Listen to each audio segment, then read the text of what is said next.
Our next two sessions will actually be moderated by Mr. Tan Tuan Kai, the President of Internet Alliance Malaysia.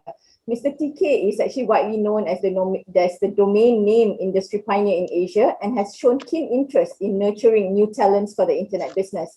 So without further ado, I will hand over the session to you, Mr. TK.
Hi, very good afternoon to everyone.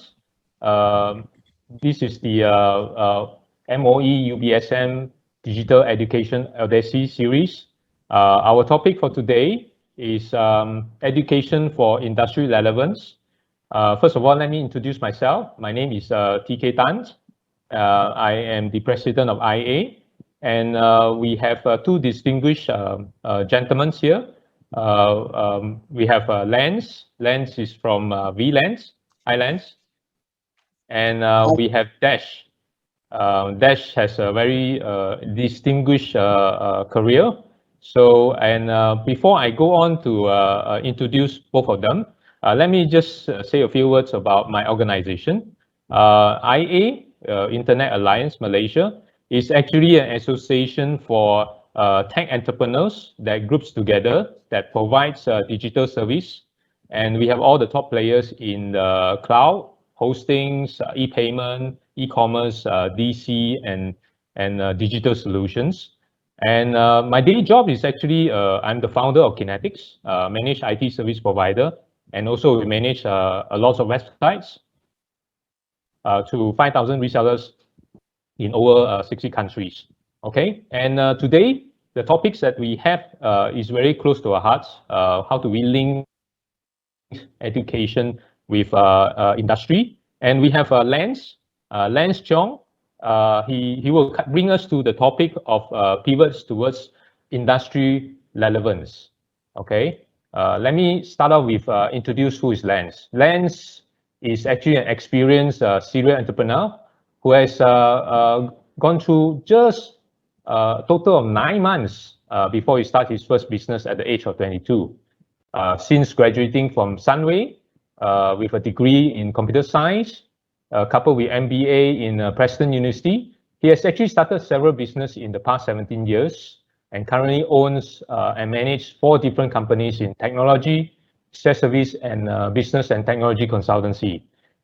He currently employs young and energetic individuals to manage engagement in 7 countries across Asia, and is pioneering in and leading Microsoft Cloud Service Provider in the SME space. He is one of the MDEX certified companies credited for being the first partner in Asia for Zendex. Zendex is actually a complete cloud-based solution for help desk, and also remains the only Zendesk partner in Malaysia. The same company is also credited to be the first system integration partners for HubSpot, that is a cloud CRM, and as well as Zero cloud accounting systems in Southeast Asia. Lance is also part of the group of consultants who coaches identify growth companies in various business areas, primarily company strategic directions, digitizations, and for the business processes and technology adoptions. He regularly consults local SMEs on business strategies and technology road mapping, frequently facilitating business strategy planning summits.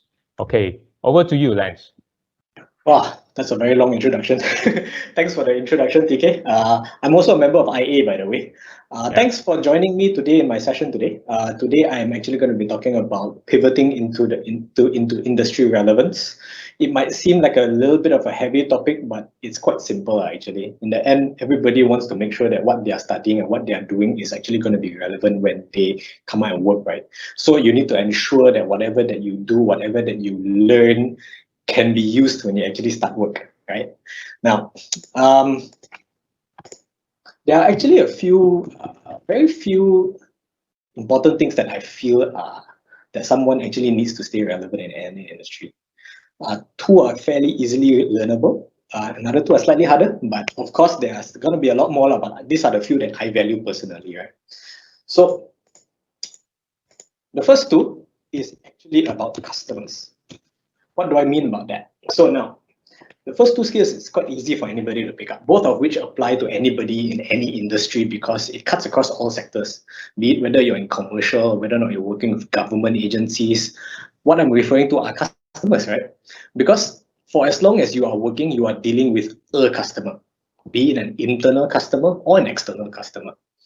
External customers are when the person that you're dealing with is actually paying you and your organization for a service or a product, right? But an internal customer is where you're dealing with someone else in the company or in the organization who is relying on you to get his or her work done, right? For example, let's say if I'm a salesperson living off my sales commission, right? And I sell products on behalf of the company. My external customer may be the person I'm selling the product to, but my internal customers, perhaps, is my sales manager who is relying on me to provide him with all the data, the sales data, so that he can report to his boss about the department's overall performance. Or, for example, in a company, the finance or accounts department, the internal customers can be the salesperson, because that salesperson is reliant on an invoice that is to be sent out and paid before the salesperson can get the commissions, right? So knowing how to identify the type of customer you are dealing with will greatly impact the way you deal with the people across the aisle, right? Now, so the first skill that you really need to know is how to manage your customer. Know who are your customers and how to manage your customer. When you're in school, you don't really learn how to deal with an irate customer. Neither do you actually learn how to be grateful for a good customer, right? Regardless if whether or not it's an internal or an external customer. In a highly personalized society right now, right, knowing the customer's preference or whether or not he likes coffee or tea, if you're in the restaurant industry, is actually very important. Understanding his or her preference over accuracy, over speed will actually greatly impact the output of your results, right? So in the second, so the second hard skill that I see lacking, right, is actually understanding of systems that can actually help a customer. All right, what are the kind of systems that you can actually use to manage your customer better? I'm talking about customer relationship management system, CRMs they call it. If there's something that you can pick up before you graduate, if you ask me, is to learn how to use a CRM. Because I guarantee you, right, all organizations right now need someone to manage a CRM, whether or not you are school, whether or not you are university, whether or not you're a sales company, you're an accounting firm, somebody's doing sales, somebody's managing customers, you need to manage your customers, right? So especially now, again, like I said, in a highly personalized world, if I'm a customer who will be happy if I walk into a cafe and my coffee is ready for me, right? Or if, let's say, my subordinates know what kind of reports that I want in what order, because that's how I'm supposed to present it to the boss, right?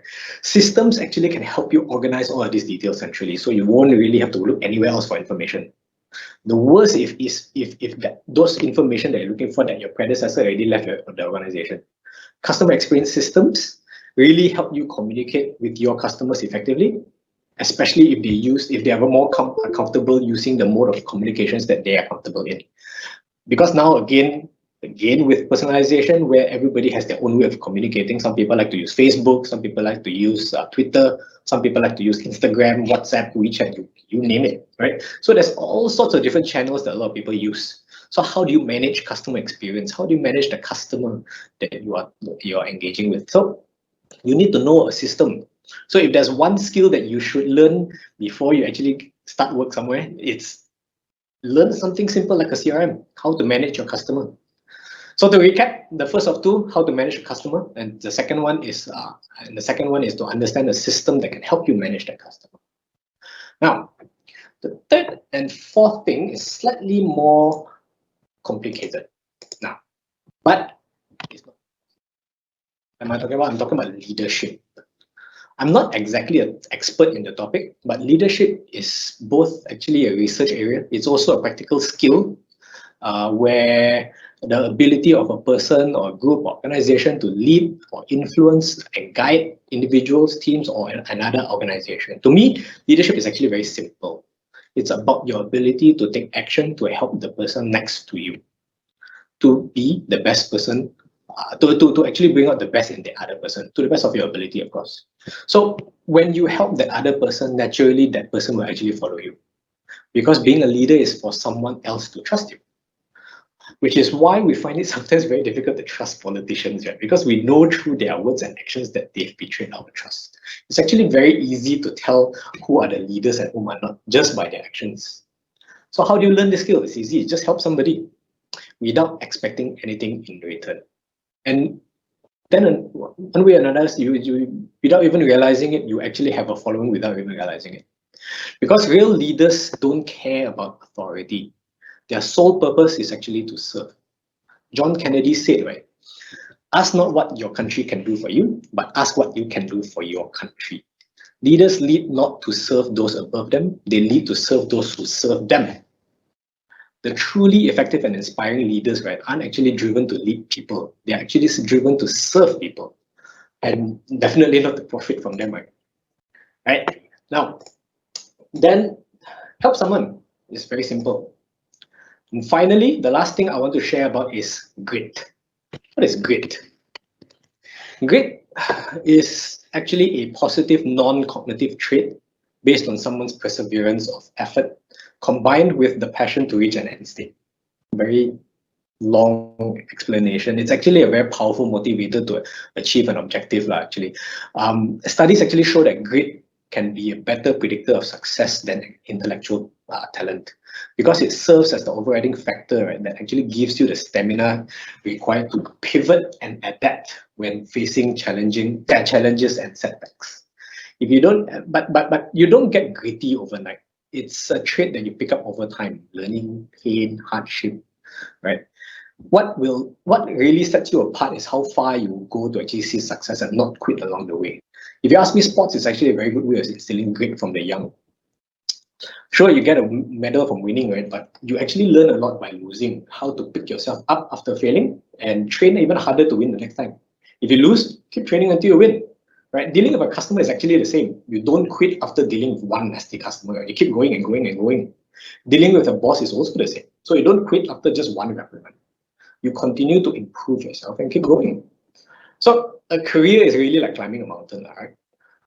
Whether someone chooses a career in entrepreneurship or as an employee, at the top of the mountain is where everybody wants to go. But you still need to climb that mountain, right? And there's no shortcut. It's a very long and very arduous, and grit will actually see you through some of these setbacks and allow you to adapt to changing circumstances. So to recap, right, there are 4 things that I feel are important and it's very relevant to any industry and career today. Number 1 is to know your customer. Number 2 is to know how to manage your customers using systems. These are the 2 easiest things to do. The third and fourth is actually a little harder, where you need to learn that leadership in its simplest form, which is to help someone. And finally, grit. Know which mountain that you are climbing. Don't quit easily. Keep reinventing until you reach the version of the peak that you can be proud of. That's it from me. So from here, I'll pass it back to you, TK. Thanks, Lance. 4 great points. In fact, each of these points can speak for a volume of a book. Know your customers, manage them well, have leaderships and grit. I still remember that very well. I read a book about grit, and how I wish I learned all this during my school days. And yeah, really, the modern world is full of uncertainties. Whether the school actually prepare us well for facing all this uncertainty and changes in life. Our next topics is very much dealing with that. Entrepreneurship reimagined, and we have Dash. Dash has a very distinguished career.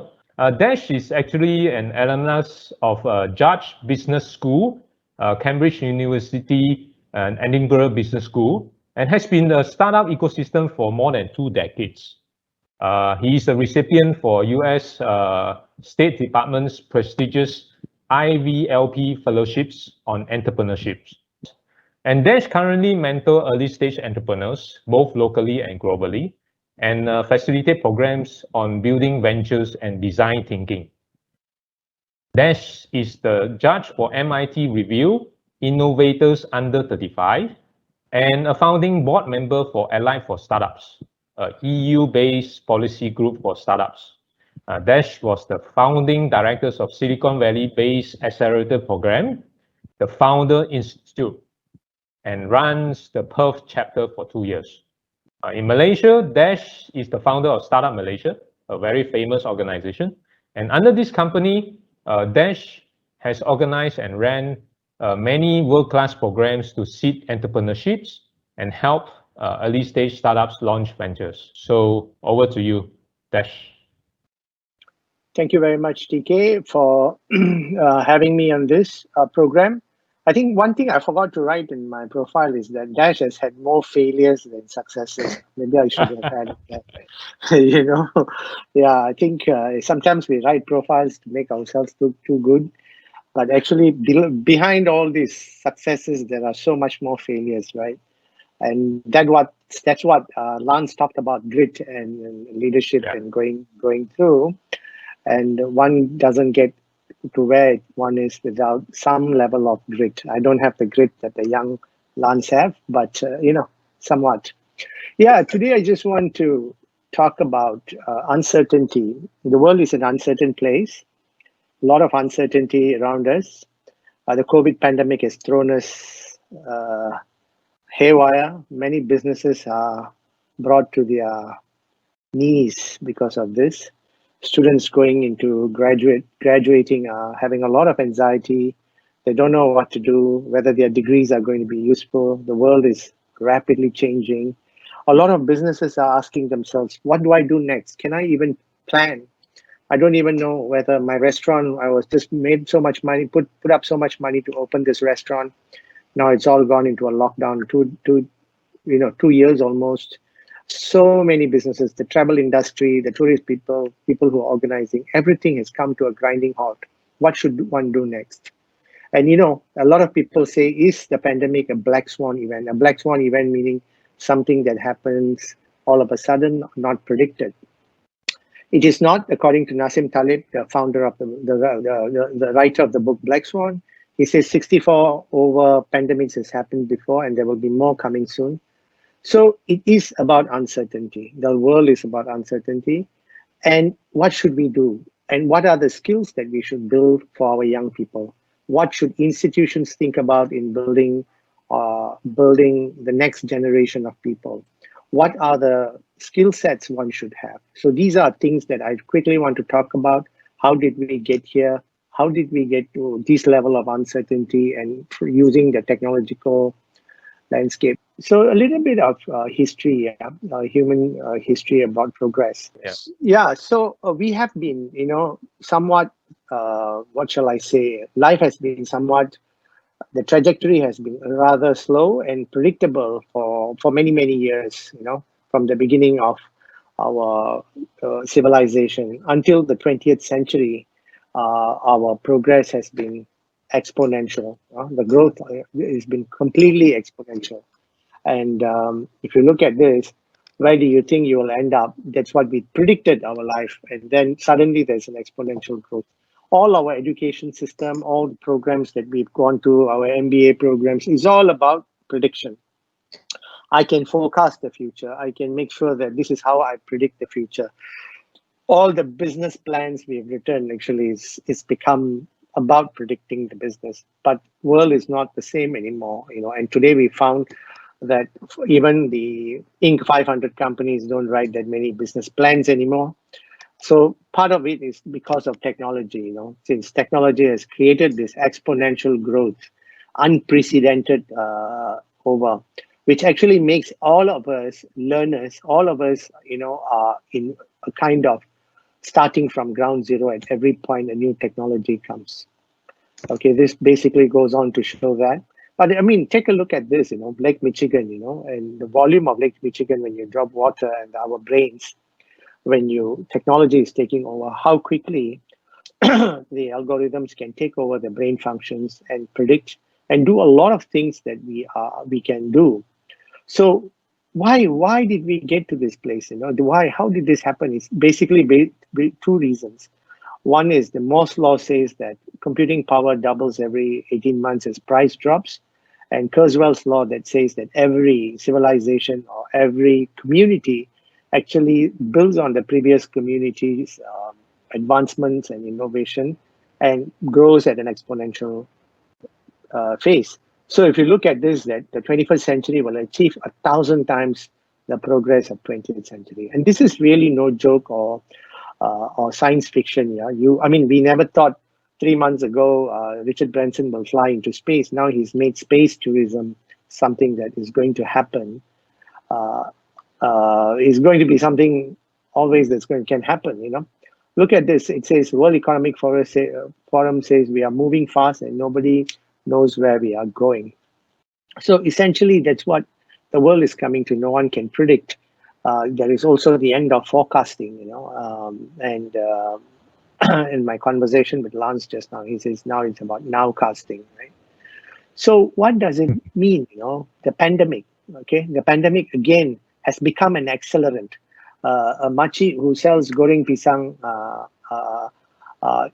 about 2 years ago, she didn't care about going online, and today she's asking, how can I put this on Instagram? How can I go on online platform? How can I serve my customer? How can I get out? So the pandemic has really become an accelerant in many ways. It also has decimated many older business models, and entrepreneurs and startups are now shocked. Say, oh, what do I pivot now? Where do I go next? And there's a lot of distress among younger people. So now the idea is to say yes to uncertainty. Uncertainty is the only certainty now. Universities, which were selling programs or face-to-face programs today are saying that, hey, what can I do? I have this beautiful campus. What can I do now? And that's what it is now. Now you can learn online. A lot of stuff can be learned online. So now each and every university have a global audience, that they can sell to. So what is it that the skill sets that one should need? Nassim Taleb again says, don't aim to be perfect, but aim to be anti-fragile. So today, being robust or all the other thing is out of the window. It's about being anti-fragile. What does anti-fragile mean? Anti-fragile means, according to Nassim Taleb again, is the art of becoming better with change, with chaos, with complexity. You benefit from that. You do not just break from that, but you benefit from that. And so the impact of uncertainty and the future of work. These are grave. These looks grave, but look at it. Yeah, there's huge amount of retrenchments that's been happening globally, even without the pandemic. Okay, look what the pandemic has done. It's brought these things, this uncertainty at a micro level. The world has always been an uncertain place, the economic turmoils and whatever. But now, at a micro level, at an individual level, we are coming face to face with the uncertainty. People are losing jobs. Okay, and looking at this, impact of jobs. And if you look at these things very carefully, you see that the more human you are, the more social and emotional skills that you develop, then you have better chance of surviving in this world. So I've got to say that, look at what Gary Kasparov, the grandmaster of chess, says. Anything we can do and we know how to do it, machines will do it better. If we can codify it and pass it to the computers will do it better. The Economist, older issue said more than 1 billion people will enter the global market, labor market in the next decade. And only 40% will work on the jobs that currently exist. 60% will need to become job creators. The jobs don't exist at the moment. So what are the future skills? What are the skills of the future? What should we teach our young? What should education institutes teach? What should leaders teach the young people? What should we look at moving forward? So how does one act in an uncertain world? Okay, so these two guys are saying that all humans are born entrepreneurs. So the skill set that we are looking at is an entrepreneurial mindset, an antifragile and an entrepreneurial mindset. They say that all humans are entrepreneurs, not because they should start companies, but because the will to create is encoded in the human DNA. So, hey, what is this Dash saying? That it's an uncertain world. And then you are saying that we become entrepreneurial. Are you saying all of us should leave our jobs and go and start companies? No, that's not what I'm saying. See, entrepreneurship and being entrepreneurial in a broader context means an agency to act, an agency to change things, an agency to make things happen. It does not just mean you go out and start a company. Of course, part of being an entrepreneur is to start a company. But before economics was framed, human beings have always acted. Human beings have always done stuff, had the agency to create. So that's what it is. So entrepreneurship today is about embracing uncertainty. How do you embrace uncertainty? Embracing uncertainty is all about embracing entrepreneurial mindset. And what if you, there was a study done by Saraswati, which basically says that what do entrepreneurs do on a day in, day out basis? They embrace uncertainty. When you launch a startup, you do not know whether it's going to be successful. So she studied the minds of all these so-called expert entrepreneurs and found that being entrepreneurial is one way of, a big way of embracing uncertainty. Finally, when we take an individual or MSMEs or micro entrepreneurs or all of us, the day-to-day people, we have less ability to predict the future, but we have a lot of control over what we can do, how we can act on. And that's what I'm suggesting as a way forward, that we have always done this, that to start anything, which is a natural human trait, look at the child, it's in our DNA. We can act and we will fail a little bit, but we fail small and we learn from the failure and we can act again. So essentially, being an entrepreneurial person or an entrepreneurial mind is about someone saying that, hey, I would like to do something. I do not know whether I will succeed, but I do not want to put all my eggs in one basket, but I will start something small. Let's say a person who has run a spa or a salon, now you can't do. I want to do something different. Maybe I want to sell hair care products. I want to test something small to sell so that I can survive. You don't have to take all your savings and put it there. You start small. You say, maybe I can test this to a small group of people. I may fail, but I can learn from that failure and can act again. That is basically what being entrepreneurial and being an entrepreneurial mindset person does. I'm happy to take questions. I know there's a lot of information I've presented here. So Saraswati says, one way to mitigate uncertainty is through action. You can transform uncertainty into opportunity by shaping and co-creating your environment with others who self-select to work with you. And essentially, that's what it is. You can go and be a world maker. And that's my presentation for today. Thank you, Dash. Any words that wisdom that you I mean, we are running short of time. So any words of wisdoms that you want to share with our audience today before we do this wrap up? Yeah. Yeah, I think if the audience, if there is a way, they can have a broader view of what entrepreneurship is, that it is about an agency to act. I think teaching students entrepreneurship does not necessarily mean teaching them to start companies. That is very important. Secondly, is to learn how to be anti-fragile, to benefit from uncertainty and say yes to uncertainty. That's all. Yeah. So for myself, I mean, right now, you look at the job market, right, so many people are being retrenched. So what's the future of work? If you ask me, a lot of people have to reskill. Last time, actually, even before the year 2000, right, there's this job called a stenographer.